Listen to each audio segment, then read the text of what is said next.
የዓለማችን ከፍተኛው ሚስጥራዊ ስፍራ ዛሬ ስለሱ እናያለን። ሰላም ቤተሰቦች ሁሉ መልካም፣ ሰላም ወንድሜ ሁሉ ሰላም። እስቲ ዛሬ ስለ ቤርሙዳ ትሪያንግል እንይ።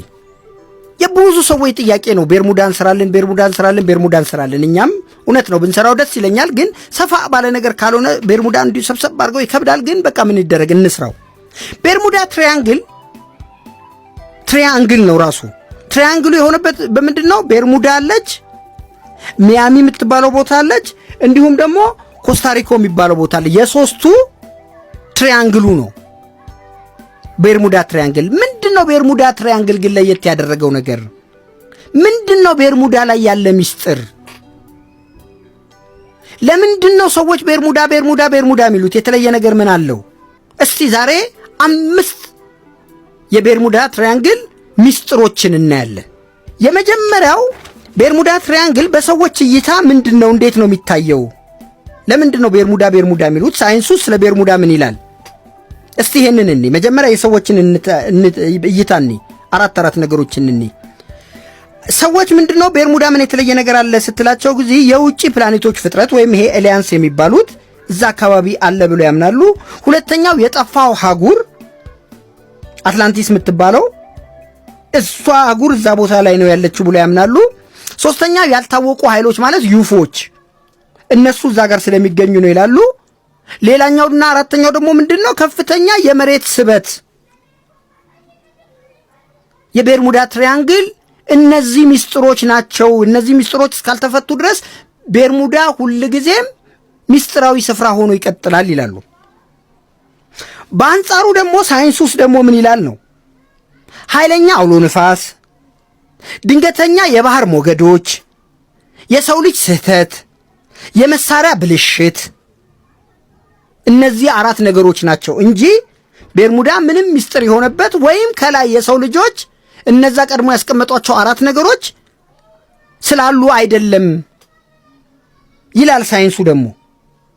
ኦኬ፣ ግን እንደዚህም ሆኖ ቤርሙዳ ምንድነው? ኬሽ ምን ቢከሰት ነው ሳይንሱስ እነዚህ ኃይለኛ አውሎ ንፋስ፣ ድንገተኛ የባህር ሞገዶች፣ የሰው ልጅ ስህተት፣ የመሳሪያ ብልሽት ኦኬ ምን አስከተለ? ምን ስላስከተለ ነው ታዲያ ሳይንሱ እዚህ ላይ የደረሰው?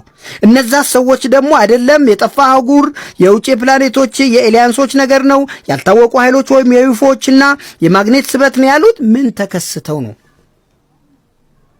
እስቲ 5 የቤርሙዳ ትሪያንግል እውነቶችን እንይ።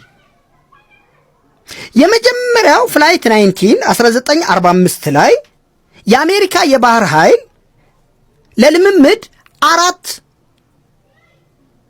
አይሮፕላኖችን ያሰማራል። ልምምድ ላይ ያሉ አንድ ጊዜ ብቻ ፓይለቱ አቅጣጫው ጠፋብን የሚል ንግግር ብቻ ያደርጋል። 5ቱም አይሮፕላኖች ከዛ በኋላ ተሰወሩ። የት እንደደረሱ ማወቅ አልተቻለም።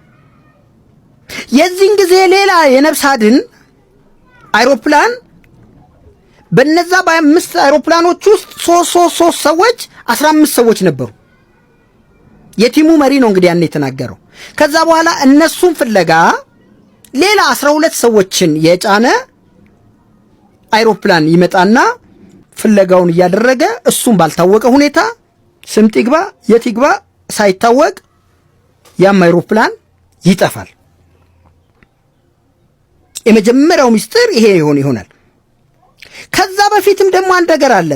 ዩኤስኤስ ሳይክሎፕ የሚባል በ1918 ግዙፍ የአሜሪካ መርከብ 309 ሰዎችን አሳፍሮ እስከ ዛሬ ድረስ ምንም አይነት አካሉ ሊገኝ አልቻለም። እስካሁን ዋሳት ድረስ ማለት ነው። ኦልሞስት የዛሬ 108 ዓመት በፊት ማለት ነው። የት? እዛው ቤርሙዳ የሚባለው ቦታ ላይ ማለት ነው። 2 ያዝልኝ ይሄን። ሌላው ደግሞ በ1948 3 ተሳፋሪ ይዞ ከሰንጁን ወደ ሚያሚ እየበረረ የነበረ አይሮፕላን አሁንም ይሄም እዛው ተሰወረ። ሌላ ከባድ ራስ ምታት። ቀጠለና ደግሞ ዩኤስኤስ ማሪን ሰልፈር ኩዊን የሚባል በ1963 39 ሰዎችን የጫነ የጭነት መርከብ እሱም አሁንም እዛው ቦታ ላይ ምንነቱ ባልታወቀ ሁኔታ ተሰወረ። እስካሁን የበላቸውን ሰዎች ዝም ብለህ እየደመርክ ነው። ደብዛቸውም አልታወቀም፣ አልተገኘም። እንዲሁም ደግሞ ሌላ ደግሞ ስታር ታይገር የሚባል በ1948 31 ሰዎችን የጫይና አውሮፕላን እዚህ ቦታ ላይ የት እንደገባ ባልታወቀ ሁኔታ አሁንም እዛው ተሰወረ። 3 አይሮፕላን 2 መርከቦች። ይሄ ቦታ እንግዲህ አንደኛ ነገር ቢያንስ የተከሰከሰ አይሮፕላንም ከሆነ ቅሪተ አካሉ መገኘት ነበረበት። የሰመጠ መርከብም ከሆነ አካሉ መገኘት ነበረበት።